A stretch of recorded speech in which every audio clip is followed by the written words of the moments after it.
I'm really excited to share with you some findings that really surprised me about what makes companies succeed the most, what factors actually matter the most for startup success. I believe that the startup organization is one of the greatest forms to make the world a better place. If you take a group of people with the right equity incentives and organize them in a startup, you can unlock human potential in a way never before possible. You get them to achieve unbelievable things. But if the startup organization is so great, why do so many fail? That's what I wanted to find out. I wanted to find out what actually matters most for startup success. And I wanted to try to be systematic about it, avoid some of my instincts and maybe misperceptions I have from so many companies I've seen over the years.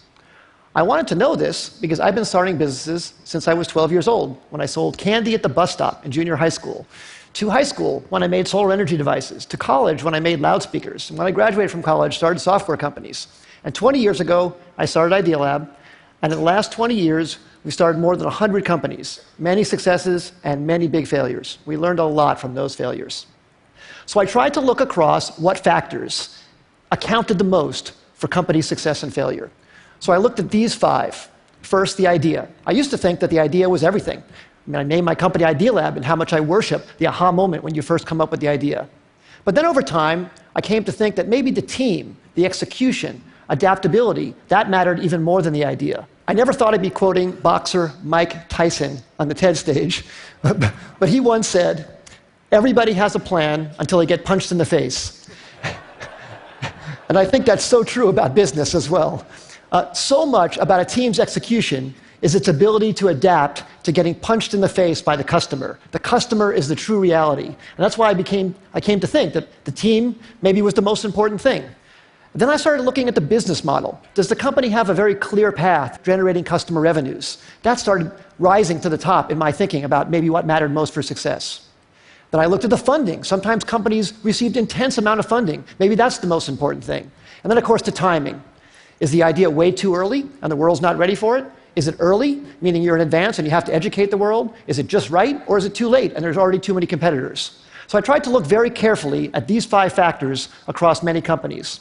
And I looked across all 100 Idea Lab companies and 100 non-Idea Lab companies to try and come up with something scientific about it. So first, on these Idea Lab companies, the top 5 companies, CitySearch, Cars Direct, GoTo, NetZero, Tickets.com, those all became billion-dollar successes. And the 5 companies on the bottom, Z.com, Insider Pages, My Life, Desktop Factory, People Inc., we all had high hopes for, but didn't succeed. So I tried to rank across all of those attributes how I felt those companies scored on each of those dimensions.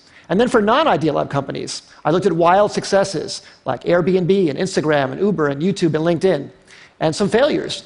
Webvan, Cosmo, Pets.com, Flues, and Friendster. The bottom companies had intense funding. They even had business models in some cases, but they didn't succeed. I tried to look at what factors actually counted the most for success and failure across all of these companies, and the results really surprised me. The number one thing was timing. Timing accounted for 42% of the difference between success and failure.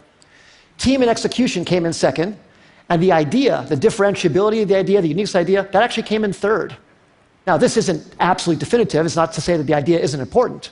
But it very much surprised me that the idea wasn't the most important thing. Sometimes it mattered more when it was actually timed. The last 2, business model and funding, made sense to me, actually. I think business model makes sense to be that low because you could start out without a business model and then add one later if your customers are demanding what you're creating. And funding, I think as well. If you're underfunded at first, but you're gaining traction, especially in today's age, it's very, very easy to get intense funding. So now let me give you some specific examples about each of these. So take a wild success like Airbnb, that everybody knows about. Well, that company was famously passed on by many smart investors because people thought, no one's going to rent out a space in their home to a stranger. Of course, people proved that wrong. But one of the reasons it succeeded, aside from a good business model, a good idea, great execution, is the timing. That company came out right during the height of the recession when people really needed extra money. And that maybe helped people overcome their objection to renting out their own home to a stranger.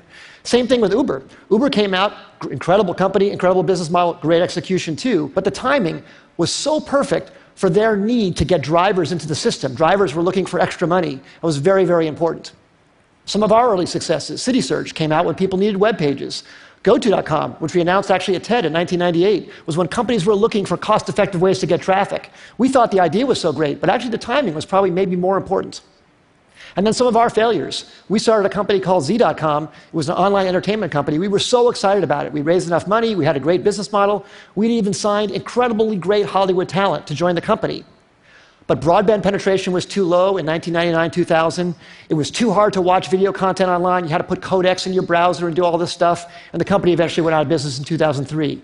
Just 2 years later, when the codec problem was solved by Adobe Flash, and when broadband penetration crossed 50% in America, YouTube was perfectly timed. Great idea, but unbelievable timing. And in fact, YouTube didn't even have a business model when it first started. It wasn't even certain that that would work out. But that was beautifully, beautifully timed.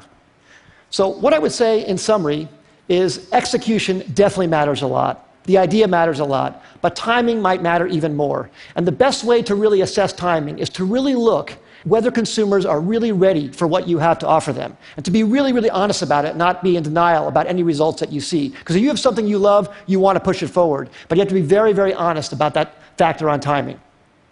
As I said earlier, I think startups can change the world and make the world a better place.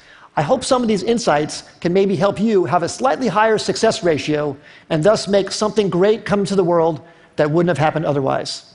Thank you very much. It's been a great audience.